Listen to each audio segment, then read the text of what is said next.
Imagine the early 1800s, carriages rattle over muddy streets, oil lamps glow in windows, and the fastest message in America travels on horseback.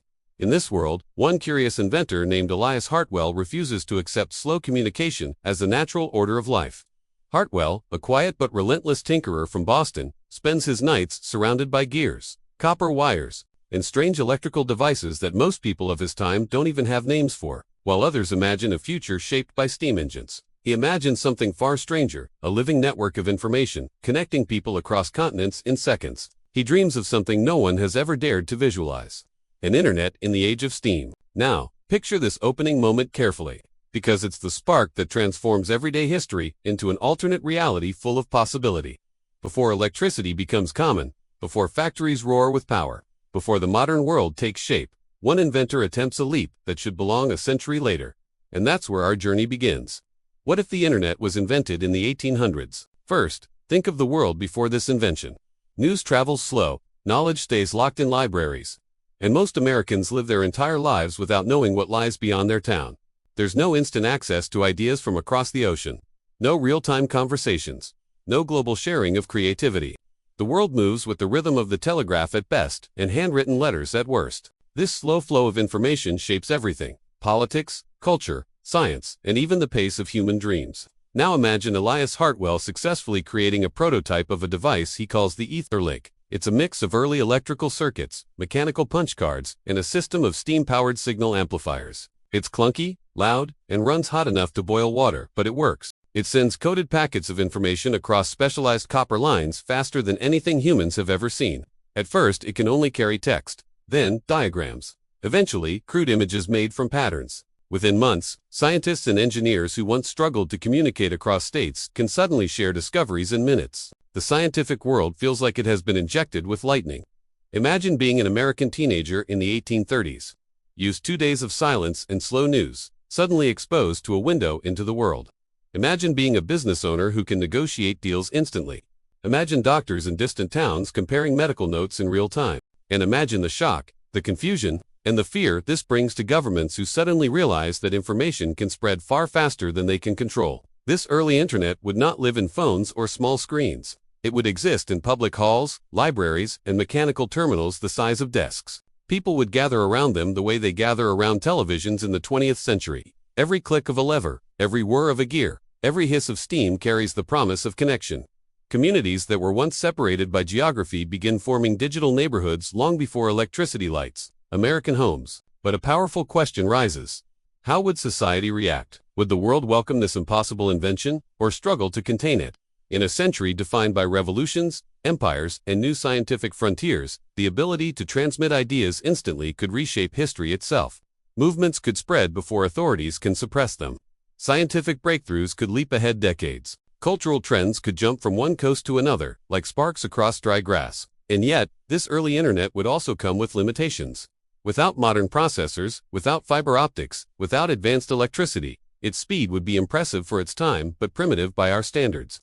The physical infrastructure would be expensive, heavy, and prone to breakdown. Steam-powered servers would require teams of operators, and controlling this network would become the new race for power among nations. Whoever controlled the EtherLink would control the future. Before we move further, pause for a moment and imagine how different our present day might be if Americans in the 1800s grew up with even a basic form of the internet. How many inventions would arrive early? How many revolutions would spread faster? How many historical events would shift direction entirely? If you re-enjoying this alternate journey and want to see how this early internet transforms the Civil War, global politics, technology, and daily American life, make sure you subscribe to stay connected to the next chapter. As the EtherLink spreads across the young United States, society enters a strange and accelerated adulthood. Ideas that once needed months to travel now move with the speed of thought. The next chapter of this alternate history begins when colleges, businesses, and government offices adopt the network not just as a tool but as a foundation for progress. And with each new terminal installed, the country begins rewiring its imagination. Scientific communities explode with collaboration. Researchers who might never have met in the real timeline now form alliances that stretch from Boston to Charleston. Early experiments in electricity, medicine, and engineering accelerate far beyond their century. A doctor in New York shares a cure for an infection with a physician in Ohio before the patient even wakes. An engineer in Philadelphia exchanges diagrams with a colleague in London. through transatlantic copper lines laid for the telegraph but repurposed for EtherLink signals. Human knowledge experiences an unnatural growth spurt. What should have been the slow unfolding of the industrial age suddenly becomes a sprint. But rapid innovation always brings consequences. The EtherLink becomes the center of a national debate as politicians argue over who should control it. Some warn that information moving too fast will destabilize the country. Others argue that the network is the next step in human evolution. Elias Hartwell himself becomes a controversial figure, praised as a visionary and attacked as a threat. Newspapers warn that his machine might collapse traditional authority. Farmers in rural towns fear that machines will replace their skills. Wealthy industrialists see the EtherLink as an opportunity to control commerce, while activists see it as a weapon that can reveal corruption instantly.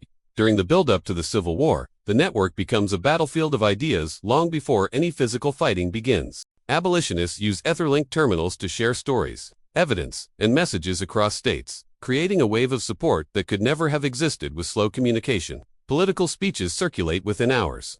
Hidden abuses are exposed within days. The South attempts to restrict access, realizing that controlling information may be more important than controlling territory. Both sides understand that whoever shapes the narrative shapes the war. When the conflict finally erupts, the EtherLink becomes a military asset unlike anything the world has ever seen. Generals communicate strategies instantly. Maps are updated in real time. Supplies are redirected through coordinated messages that move faster than the troops themselves. Some historians in this alternate timeline argue that the war becomes shorter and less chaotic because the fog of war lifts. Others argue that the constant flow of information creates new pressures, forcing quick decisions and leaving less room for diplomacy. The network's impact is impossible to ignore.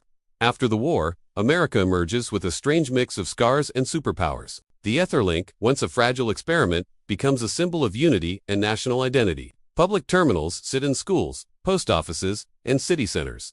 The young grow up using them as naturally as modern children use smartphones. Conversations stretch across states, friendships form between people who will never meet, and a new digital culture begins decades before electricity becomes widespread. This early rise of connectivity creates an unexpected effect. Education transforms completely. A child on a small farm in Kansas can access lectures from a professor at Harvard. A teenager in a factory town can download diagrams for new inventions. Access to knowledge breaks the rigid boundaries of class. Ambition becomes more potent than ancestry. The American dream gains a new fuel source.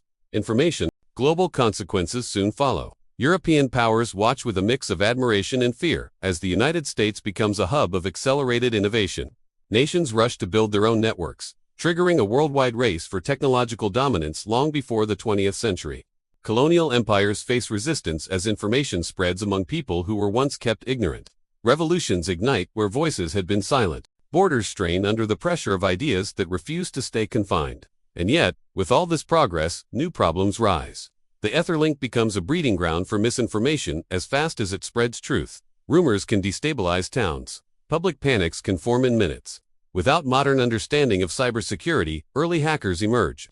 Some manipulate mechanical punch cards to break into government terminals. Others intercept copperline signals to steal trade secrets. The world learns early that connecting minds also exposes vulnerabilities. By the dawn of the 1900s, this alternate America looks nothing like our real timeline. Steam-powered servers evolve into early electric processors. Mechanical terminals become sleeker and more accessible. Newspapers begin publishing EtherLink editions with instant updates. Entertainment shifts as young storytellers upload serialized adventures that spread across the network like wildfire. A new kind of fame emerges, the digital celebrity of the 19th century. And through all of this, Elias Hartwell, now an old man, watches the world shaped by his impossible invention. Some praise him as the father of global connection. Others blame him for a world that moves too fast to understand itself. Yet as he looks at the first generation born with the EtherLink, he realizes his invention has done something extraordinary. It has shrunk the world, expanded the mind, and changed the rhythm of humanity. Before this alternate timeline closes, consider one final impact. With the internet arriving a century early, modern technologies, computers, satellites, wireless communication would not simply appear earlier. They would evolve differently. Faster in some ways, rougher in others. Human society would grow in directions we can only imagine.